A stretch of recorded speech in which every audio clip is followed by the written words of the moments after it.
జగన్ పుట్టినరోజు జరిగి వారం జరుగుతున్నా సరే రాష్ట్ర వ్యాప్తంగా నిరసనలు దాని గురించి కూడా మాట్లాడుకునే పరిస్థితి ఎందుకు వచ్చిందంటారు? అసలుకి వైసీపీ నాయకులు ఈ రప్ప ఈ మ్యాజిక్ ఫిగర్ దాటితే 88 దాటితే నరికేస్తామంటూ ఇంత వార్నింగ్లు ఇస్తున్న వాళ్ళ అధినాయకుడైనటువంటి జగన్మోహన్ రెడ్డి ఎందుకు కంట్రోల్ చేయలేకపోతున్నాడు అనుకోవాలంటారు? ఒక మనిషికి మానసిక ఆనందం ఉంటుంది. తన మనసులో భావాలు ఎదుటివారు చెప్తున్నప్పుడు కలిగే ఆనందం ఎట్లా ఉంటుందంటే, అది చాలా రోడ్డు మీద పోయేవాడికి అన్ఎక్స్పెక్టెడ్ ₹1,00,00,000 బ్యాగ్ దొరికి ఇది నీదే అంటే జేబులో ₹10 లేనాడు కలిగే ఆనందం ఎట్లా ఉంటుంది? అమ్మయ్యా ₹1,00,00,000 ఇచ్చాడు, దేవుడు నాకు ₹1,00,00,000 ఇచ్చాడని ఆనందపడతాడు. అటువంటి మానసిక ఆనందం అతను పొందుతున్నాడు. కార్యకర్తల నుంచి అతనికి ఏం కావాలో అదే రాబడుతున్నాడు. ఒక టేకీ సాఫ్ట్వేర్ ఇంజనీర్ అనకాపల్లిలో గంజాయి దందా నడుపుతుంది. ఒక సాఫ్ట్వేర్ ఎంప్లాయీకి ఎంత ఉంటుంది సార్? మినిమం 70,000 ₹1,00,000 ఉంటుంది కదా జీతం.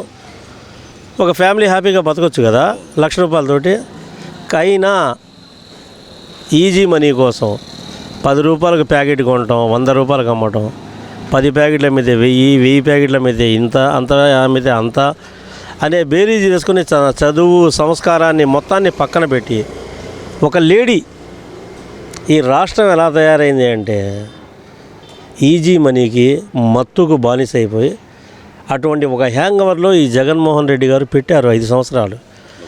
సాఫ్ట్వేర్ ఇంజనీర్ చదువు మానుకొని గంజాయి వ్యాపారం చేయటం ఏంటంటే, తన పుట్టినరోజు జరిగింది ఈ మధ్య అనుకుంటా, ఆ నాయకుడి పుట్టినరోజు జరిగింది. పుట్టినరోజు జరిగిన నుంచి ప్రతిరోజు వేడుకలుగా ఉన్నాయి. ఆ వేడుకలు ఎట్లాగంటే, ఒక వ్యక్తి పుట్టినరోజు మీద అభిమానం ఉందనుకో, అది ఎట్లా ప్రదర్శిస్తారంటే ఫ్లెక్సీల ద్వారా, లేకపోతే మెసేజ్ల ద్వారా, లేకపోతే మంచి ఒక స్టేటస్ ఒకటి పెట్టేసి విషయం చెప్పి దాని కింద సో అని పెడతారు. కానీ ఈ ఆనందం ఎట్లా ఉందంటే ఇది రాక్షస ఆనందం. దీన్ని మానవ సంబంధాలతో పోల్చకూడదు. ఎందుకంటే ఫ్లెక్సీ మీద ఎవరికైనా ప్రేమ కలిగితే పాలు పోస్తారు, కోపం వస్తే పేడ కొడతారు. ఎందుకంటే పేడ కొనుక్కునేది కాదుగా, వెళ్తా రోడ్డు మీద గేదేసిద్ది, వెళ్తారు చేత్తో అట్లా పట్టుకుంటారు, కవర్ పెట్టుకొని ఫ్లెక్సీ మీద అట్లా చల్లుతారు. అది ఏంటంటే కోపంతో చేసేది. ప్రేమతో చేసేది ఏంటంటే పాలాభిషేకం, నీళ్ళాభిషేకం, పసుపు అభిషేకం, అట్లాంటివి ఏదో ఒకటి తనకు నచ్చిన రూపాన్ని ప్రదర్శించవచ్చు. కానీ రాక్షసానందం అంటే ఎట్లా ఉంటుందంటే, గొర్రెల రక్తం, బర్రెల రక్తంతో, అది నాకు తెలిసిన క్షుద్ర పూజలు అవి చేస్తారు చూడండి, శ్మశానాల్లో నిమ్మకాయలు పెట్టి పసుపు కుంకుమ చల్లి నాడు నల్ల కోడిని కోసి తెల్ల కోడిని కోసి ఇట్లాంటివి చేస్తుంటారు కదా కొన్ని. మరి అటువంటి మనస్తత్వం రాష్ట్ర ప్రజలకు ఎట్లా వచ్చిందో అట్లా రాష్ట్ర ప్రజలకు కూడా రాలేదు, వాళ్ళ కార్యకర్తలకు వచ్చింది.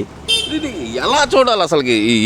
ఇది మీరు చెప్పటం కాదు, చూశాను నేను కూడా ఫ్లెక్సీల్లో కానీ వీటిల్లో కానీ చూశాను, ఆ వీడియోస్లో చూశాను.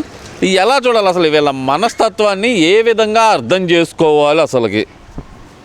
ఏ విధంగా అర్థం చేసుకోవాలనేది, ఒక ఫ్లెక్సీ మీద గత 3 నెలల కిందట విడుదలైన ఒక పుష్ప సినిమాలో పాపులర్ అయిన డైలాగ్స్ ఉన్నాయి. గోదారమ్మ జాతరలో రప్పను మేక పొట్టేడ తల నరుకుతాను అని హీరో విలన్ను ఉద్దేశించి చెప్తాడు. వీళ్ళు దాన్ని ఆదర్శంగా తీసుకొని అతని పర్యటన ఏ ఊళ్ళో ఉన్నా, లేదా పుట్టినరోజు అన్నా కానివ్వండి, వేరే ఆకాశం అన్నా కానివ్వండి, అదే వర్డ్స్ వాడుతున్నారు. దీనివల్ల ఏంది, 80 వస్తే నరుకుతాం, 90 వస్తే కొరుకుతాం, అరే ఏదో ఇంత అసలు 100 వస్తే ఉరుకుదామని ఏంది అసలు నాకు తెలియగలుగుతా. ఇది రాష్ట్ర ప్రజలు అంత అమాయకులు అంటే రాష్ట్ర ప్రజలు ఏమన్నా? నువ్వు ఆ విధంగా ఫ్లెక్సీల మీద రప్ప నరుకుతాం, 80 వస్తే నరుకుతాం, 90 వస్తే కొరుకుతాం, 100 వస్తే పరిగెత్తుదాం, ఏంది మాటలు? 100 వస్తే ఉరుకుదాం అంటే 100 ఎవరికి వస్తే వాళ్ళు ఉరకాలంటారే. 100 మహాకూటమికి వస్తే వాళ్ళు ఉరకాలి. కానీ చాలామందిలో కొంతమంది అధికారుల్లో వైసీపీ మీద గౌరవం పోలేదు. ఎందుకంటే వీళ్ళకి ఎటువంటి, ఇప్పుడు జైలు పాలైన నాయకులు ఉన్నారు కదా, ఈ నాయకుల్ని ఏ విధంగా చూస్తున్నారు స్టేషన్లలో? గత 5 ఏళ్ల పరిపాలనలో సిఐడి ఆఫీసులో కనీసం కూర్చోవడానికి కుర్చీ కూడా ఇవ్వలేదుగా. ఈ పోలీసులేగా ఉన్నది. అప్పుడు పనికొచ్చింది ఏంటంటే పోలీసుల మీద అధికార ధర్మం పనికొచ్చింది. Police is the police.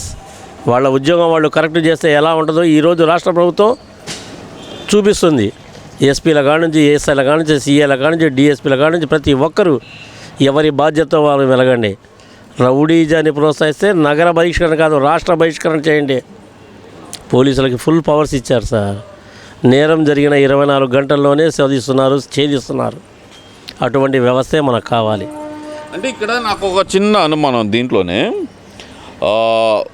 అది 88 వస్తే నరుకుతాం అంతవరకు ఓకే. అలా అధికారంలో లేకపోయినా ఒక మహిళ గర్భం మీద తన్నటం, ఆ వ్యక్తిని అరెస్ట్ చేస్తే అతను మా పార్టీ కాదు జనసేన అంటూ మళ్ళీ తిరగబట్టడం ఎలా చూడాలంటారు అసలు ఇదంతా?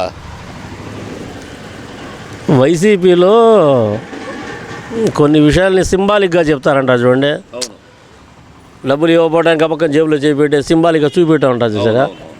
అబద్ధం అనేది ఏంటంటే వాళ్ళ ఎజెండాలో మొట్టమొదటి అంశం ఏ విషయాలనైనా తిరగదోడాలి, అబద్ధాన్ని అతికించాలి అనేది వాళ్ళ నాయకుడి నుంచి కార్యకర్తల వరకు వచ్చిన ఒక వాక్ స్వాతంత్రం లాంటిది వైసీపీలో. అబద్ధాన్ని ఎట్లా వక్రీకరిస్తారంటే, ఒక మహిళ 7 నెలల గర్భవతి, ఆ పిల్ల సౌండ్లతోటి బాంబులు కాలుస్తుంటే ఇంటి ముందు, అన్నా నా కడుపులో బిడ్డ ఎదురుతున్నాడన్నా, దయచేసి కొద్దిగా దూరంగా వెళ్ళి కాల్చుకోండి అన్నా అని పిలిచింది ఆ అమ్మాయి. ఆ పిల్లని గొంతు పట్టుకొని ఒక ఆడ మనిషి మీద మగోడు చేయటం అంటే వాడు వెధవైతేనే చేయేస్తాడు, మగోడు ఎవడు చెయ్యడు. ఎందుకు చేయడంటే ఆడ మనిషికి బలం తక్కువనో లేకపోతే లోబడి ఉంటుందనో అనేది కాదు. ఆడ మనిషికి గౌరవం ఆడ మనిషికి ఇవ్వాలి. ఆ గౌరవం ఇచ్చిన రోజే ఈ రాష్ట్రం బాగుంటుంది, ఈ దేశం బాగుంటుంది. ఆడదాన్ని నిర్లక్ష్యం చేస్తే ఏదో బలహీనరాలు అని చెప్పి తక్కువ అంచనా వేయకూడదు. ఈరోజు మహిళా శక్తి ఎలా ఉందో మీకు తెలుసు, ఈ రాష్ట్రానికి తెలుసు, దేశానికి తెలుసు. మహిళల్ని గౌరవించడం మన సాంప్రదాయం. దాన్ని తప్పుబట్టి ఇష్టానుసారంగా నా చేతిలో బలం ఉంది, నా గొంతులో మందు ఉంది, నా బొగ్గన వచ్చి గంజాయి చాక్లెట్ ఉంది అని గొంతు మీద చెయ్యేసి కడుపు మీద తన్నిన మనిషి మానవత్వం ఉంటుందా? అంటే ఇక్కడ ఒక్క విషయం, ఇక్కడ పార్టీలు తీసి పక్కన పెడదాం కాసేపు. అసలుకి అలాంటి వ్యక్తిని శిక్షిస్తే, ప్రభుత్వం కాదు పోలీసులు శిక్షిస్తే అలా కొట్టడం తప్పు, పోలీసుల మీద యాక్షన్ తీసుకోవాలంటూ వైసీపీ నాయకులు ఎక్కడ పట్టినా మాట్లాడటం, అది మీడియా డిబేట్లలో కానీ సోషల్ మీడియాలో కానీ ఎక్కడైనా సరే అలా కొట్టడం తప్పు, అధికారం చేతిలో తీసుకుంటారా మీరు, కొట్టడం ఏంటి అనేది ఒకటైతే కనుక వాళ్ళు లేవనెత్తుతున్నారు కదా. వాళ్ళ పార్టీకి సంబంధించిన వ్యక్తి కాదు కదా, జనసేన అంటున్నారు కదా. మరి అలాంటప్పుడు ఈ టాపిక్ ఎందుకు తీస్తున్నారు వాళ్ళు అసలుకి? ఎందుకంటే వాళ్ళు ప్రజల తరపున మేము ఉన్నాము, రేపు వస్తాం ఎల్లుండి వస్తాం అంటున్నారుగా. ఇలా మాట్లాడితే కొద్దిగా కలుస్తారేమని చెప్పి వాళ్ళ ఆశ. మీరు ఈ విధంగా ఇప్పుడు అంటున్నారు ఈ విషయం. తెనాలి ఐతానగర్లో ఒక పోలీస్ కానిస్టేబుల్ మీద దౌర్జన్యం చేసి చంపబోతే అతని భార్య, అయ్యా నేను దళితురని, నా భర్తన ఉద్యోగుడు పోలీసు ఉద్యోగి, అర్ధరాత్రి పూట ఇంట్లో ఆ స్టేషన్ నుంచి ఇంటికి వస్తుంటే దారి కాచి మీరు చేస్తున్న గొడవని ప్రశ్నిస్తే మీరు అతని మీద దాడి చేసి కత్తిపెట్టి పొడవబోయారే, అది కేసు పెడితే తప్పంటారా అని చెప్పేసి వాళ్ళని బతిమాలుకుంది. అంటే వైసీపీ హయాంలో జరిగిన రౌడీజం రూపుమాపాలంటే ఇంకొక సంవత్సరం 2 ఏళ్ళు పట్టుద్ది సార్. ఎందుకంటే ఆ మూలాలు పోలా. అంటే ఇప్పుడు ఈ గర్భిణిని తన్నిన వ్యక్తికి కూడా పరామర్శ ఉండిద్ది అంటారా జగన్మోహన్ రెడ్డి గారిది? మరి చేసినా ఆశ్చర్యం లేదు, ఎందుకంటే ఈయన చాలా గొప్ప మానవతావాది. జగన్మోహన్ రెడ్డి గారికి ఉన్న మానవత్వం ఎవ్వరికీ లేదు. అంతటి మానవత్వం కలిగిన వ్యక్తి అతన్ని పరామర్శించిన ఆశ్చర్యం లేదు. మనిషిని చంపి డోర్ డెలివరీ చేసిన వ్యక్తి అనంతబాబు, ఒక ఎమ్మెల్సీ. అవును, మీరు ఈ మధ్య గమనించారో లేదో, ఒక ఎమ్మెల్యేని, మహిళా ఎమ్మెల్యేని పట్టుకొని అమెరికా నుంచి కాల్ చేశాడు. తెలుసా మీకు? అమెరికా నుంచి కాల్ చేసి, నేను అమెరికా నుంచి కనుసైగా చేస్తే అక్కడ నీ పరిస్థితి ఏమైందో ఆలోచించుకో, నీకున్నది నీకుంటుంది, నాకుండేది నాకుంటుంది అని. అధికారం లేకపోయినా ఒక ఎమ్మెల్సీ ఈ విధంగా అమెరికా నుంచి బెదిరింపులు చేస్తున్నాడు అంటే దానికి రాష్ట్ర ప్రభుత్వం ఏం చేయాలి? పవన్ కళ్యాణ్ గారు చెప్పారు చూసారా, యోగి ఆదిత్యనాథ్ ట్రీట్మెంట్, దాన్ని కంపల్సరీగా చేర్చాలి పోలీస్ శాఖలోకి. ఇది వాక్ స్వాతంత్రం కింద వచ్చింది అంటున్నారు కదా. మరి దాన్ని వాక్ స్వాతంత్రం అనాలంటారా? ఒక మహిళా ఎమ్మెల్యేని థ్రెటన్ చేయటం, నేను అమెరికా నుండి ఒక కనుసైగా చేస్తే కనుక నీకు బ్రతికేమైద్దో ఆలోచించుకో అని చెప్పి ఒక థ్రెటన్ చేయటాన్ని వాక్ స్వాతంత్రం అనుకోవాలంటారా? లేదు అరెస్ట్ చేస్తే కనుక విక్టిమ్ కార్డు, కులం కార్డు తీయటాన్ని అసలు ఎలా చూడాలంటారు? సార్ మీరు ఒక మాట గమనించాలండి, ప్రతిదానికి కులం కార్డు అంటారేంటి? ఏ కులంలో ఎవరు తప్పు చేయమని చెప్తారు? ముస్లిం సమాజం ఏమైనా తప్పు చేయమని చెప్పిద్దా? హిందూ సమాజం తప్పు చేయమని చెప్పుద్దా? క్రైస్తవ సమాజం తప్పు చేయమని చెప్పుద్దా? తప్పు చేసిన వాళ్ళకి వీడు తప్పు చేసినా వీడు మా కులపోడని వెనకేసి వచ్చుద్దా? రాదు. రాదు అని మీరు అంటున్నారు కదా. ఒక దళితులనే కదా తెనాల్లో గంజాయి బ్యాచ్ని కొట్టింది, ఒక దళితుడనే కదా ఇతన్ని కొట్టి నడిపించింది, గర్భిణీని తన్నాడని చెప్పి కేసులు, అబద్ధపు కేసులు నడిపించింది అని చెప్పి దాన్ని కూడా దళిత కార్డు, విక్టిమ్ కార్డు తీస్తున్నారు కదా. మరి ఎక్కడ లేదంటారు మీరు? ఇప్పుడు అనంతబాబు మీద కేసు పెట్టినా అదే రాదని గ్యారంటీ ఏంటంటారు? ఒక మాట చెప్పమంటారా, మనకు రాజ్యాంగం చాలా గొప్పది సార్. రాజ్యాంగం రాసిన కర్త బాబాసాహెబ్ అంబేద్కర్ గారు. అతను ఒక 100 ఏళ్ళు 200 ఏళ్ళకి సరిపడా న్యాయ వ్యవస్థని రాజ్యాంగంలో పొందుపరిచారు. అటువంటి రాజ్యాంగంలోని వ్యవస్థలో కొన్ని లోపాలు ఉంటాయి.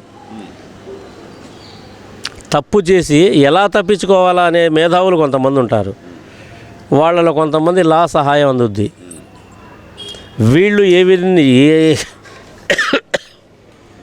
ఏ సిచ్యుయేషన్ ఎలా యూజ్ చేయాలో నేర ప్రవృత్తి కలిగిన వ్యక్తులకి ఎవరు చెప్పాల్సిన అవసరం లేదు. ఎందుకంటే ఏ సందర్భాన్ని ఎలా వాడుకోవాలో వాళ్ళకి తెలుసు. అర్థమైందా? అరే అయిన వాళ్ళే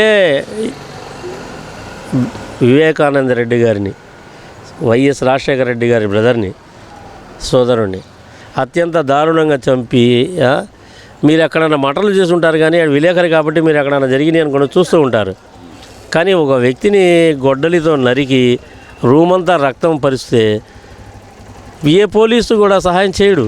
కానీ అక్కడ కొంతమంది పోలీసు వ్యవస్థ కూడా పనిచేసింది. ఎందుకంటే అధికారం ఉంది కాబట్టి.